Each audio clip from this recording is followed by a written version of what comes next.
오늘 본문은 계속 유다 예루살렘을 향해서 가고 있는 예수님과 제자 그리고 무리들의 모습을 우리에게 보여줍니다.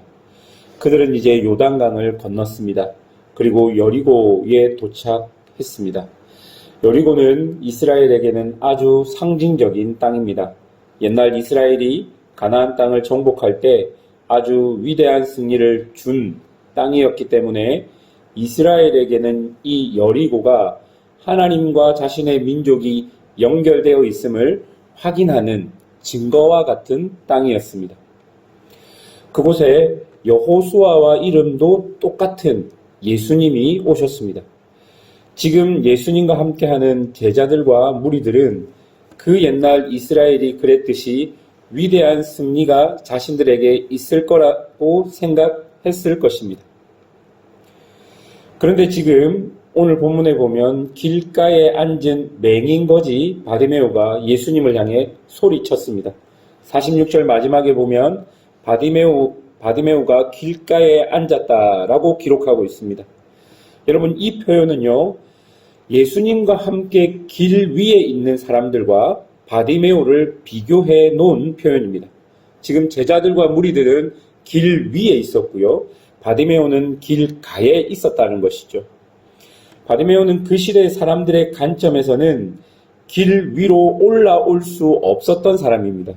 길 위에서 예수님을 따를 수도 없는 사람, 그런 자격도 없는 사람이었던 것입니다.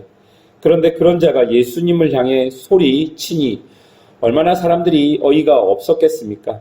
그래서 48절에 보면 많은 사람이 꾸짖어 잠잠하라 라고 이야기합니다. 사람들에게 바디메오는 하나님 나라의 회복을 위해 아무 도움이 되지 않는 사람, 아니 오히려 피해만 되는 사람이라고 여겨졌던 것입니다. 지금 여리고를 통해서 제자들과 무리들은 여호수아와 이름이 똑같은 예수님께서 여리고에 오셨습니다. 그 땅은 이미 이스라엘에게 놀라운 승리를 가져준 땅입니다. 그들은 가슴이 벅찼을 것이고 자신들에게도 똑같은 이런 승리가 올 거라고 생각했었을 것입니다. 그런데 길 위에 올라오지도 못한 길가에 앉아 있던 거지이자 맹인인 바디메오가 예수님을 향해 소리친다? 있을 수가 없는 일이죠. 지금 자신들이 이룩하고자 하던 그 위대한 승리에 조금도 도움이 되지 않고 오히려 피해를 주는 사람이 예수님을 향해 소리치는 것이 길 위에 있는 많은 사람들에게는 못마땅했던 것입니다. 제자들과 무리들은 자신들의 욕망에 취해 바디메오의 간절한 소리를 그저 시끄러운 소리로 밖에는 들리지 않았던 것이죠. 바디메오의 상황과 형편이 도움을 받아야 하는 상황임에도 불구하고 그들은 바디메오를 세상적 가치로만 평가해서 우리 조직에는 가치 없는 사람이라고 판단했던 것입니다. 사랑하는 여러분, 우리도 다른 사람을 볼 때 이렇게 볼 때가 간혹 있을 것 같습니다. 저 사람은 우리 교회에, 저 사람은 우리 구역에, 우리 모임에 전혀 도움이 되지 않고 오히려 피해만 되는 사람이야 라고 생각하며 사람들의 외침과 울음, 그 사람들의 슬픔을 보지 못한다면 우리도 분명 어떤 욕망에 빠져 있을 수 있다는 것입니다. 만약 하나님께서 우리에게 소리를 듣게 하셨다면 그 소리에는 분명한 이유가 있는 것입니다. 예수님은 제자들과 달리 그 바디메오의 소리를 들으셨습니다. 그리고 머물러 서서 그를 기다리십니다. 49절 앞에 보면 예수께서 머물러 서서 그를 부르라 하시니 라고 기록합니다. 지금 예수님은 사람들에게 추앙을 받고 계십니다. 그런데 그분이 멈추어 서서 바디메오를 불렀습니다. 바디메오를 기다리고 있었던 것이죠.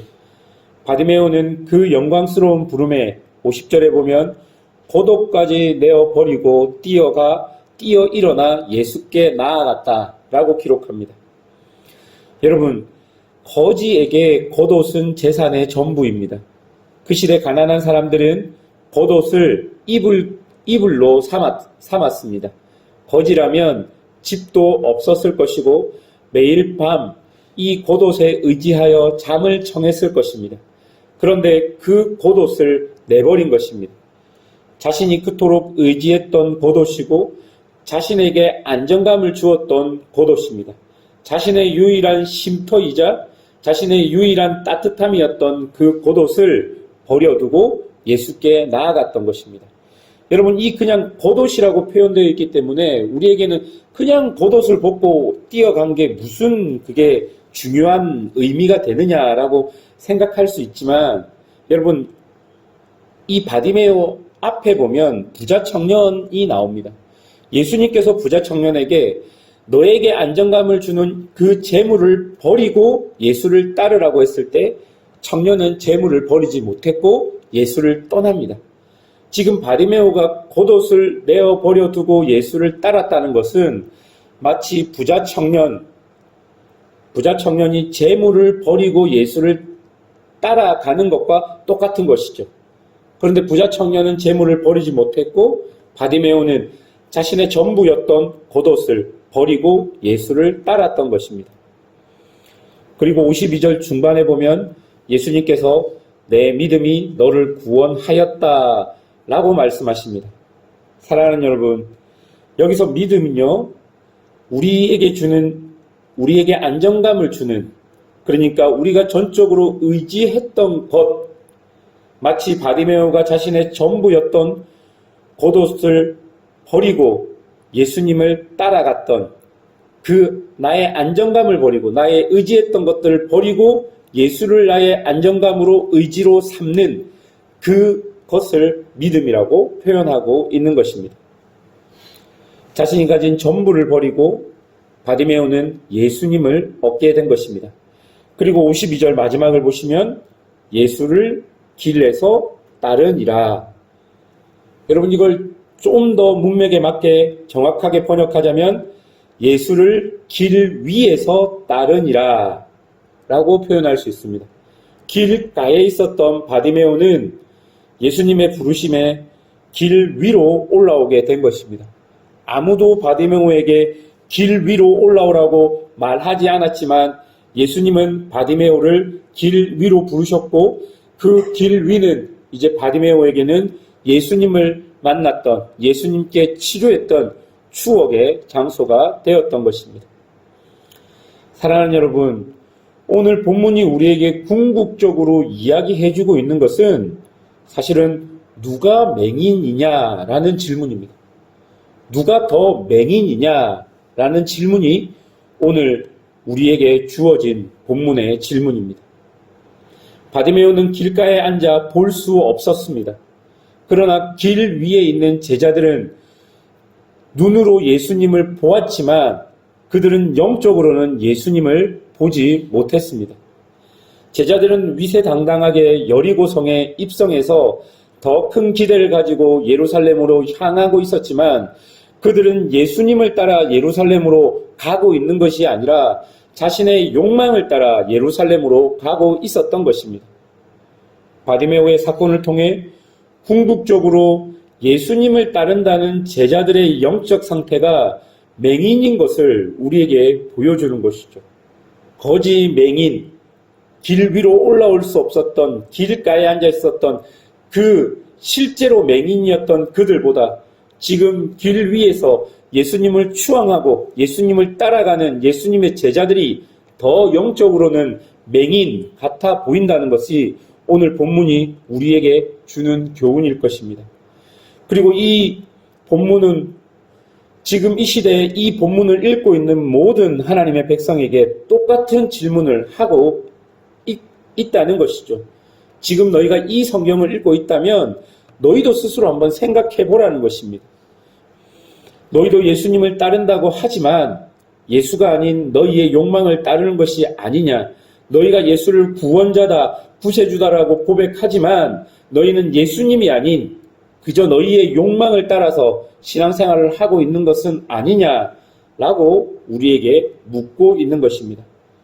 사랑하는 여러분, 여러분의 영적 상태는 어떠합니까? 예수님은 우리에게 나의 십자가를 지고 따라오라 라고 말씀하십니다. 혹시 여러분은 그 말씀에 순종하고 예수님을 따라가고 계십니까? 여러분의 십자가는 무엇입니까? 여러분이 예수님을 닮기 위해 수고하고 노력하는 여러분의 십자가는 무엇입니까? 예수님을 닮기 위해 여러분이 받아야 했던 피해와 손해와 예수님을 따르기에 여러분에게 주어진 은혜는 무엇입니까? 여러분, 그것이 바로 예수님을 따라가는, 나의 십자가를 지고 예수님을 따라가는 사람들의 모습일 것입니다. 바라기는 사랑하는 무섭게 있는 모든 성도들이 늦더라도, 세상에서는 어리석어 보이더라도 예수님의 길을 정직하고 신실하게 따라가는 은혜가 있었으면 좋겠습니다. 사랑하는 우리 교회 성도들이, 사랑하는 내 옆에 있는 성도들이 예수를 정확하게 보고 영적으로 눈이 뜨여져서 정말 하나님이 우리에게만 주신 하나님의 뜻이 우리의 인생을 통해 일어나기를 주님의 이름으로 축원합니다. 함께 기도하겠습니다.